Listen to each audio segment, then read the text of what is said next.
দেশবাসী, বিজয়ের এই গর্বিত মাসে আপনাদেরকে সালাম ও শুভেচ্ছা। আসসালামু আলাইকুম রহমতুল্লাহ। আশা করি যে যেখানে আছেন, দেশে কিংবা প্রবাসে, সকলেই ভালো আছেন। আমি আজ আপনাদের সামনে একটি গুরুত্বপূর্ণ অঙ্গীকার ব্যক্ত করতে এসেছি। বাংলাদেশ আমাদের প্রিয় জন্মভূমি। এই দেশকে নিয়ে আমরা গর্বিত।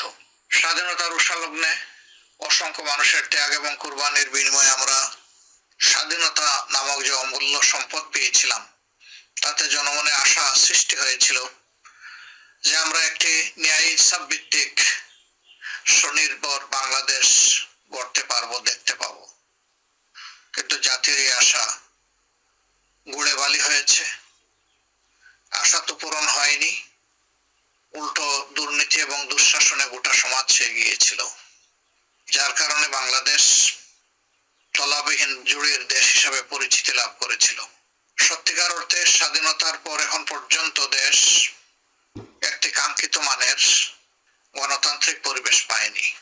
বিশেষ করে 2009 থেকে 24-এর 5ই আগস্ট পর্যন্ত যারা ক্ষমতায় ছিলেন, তারা দেশবাসীকে মানুষ হিসেবে গণ্য করেননি।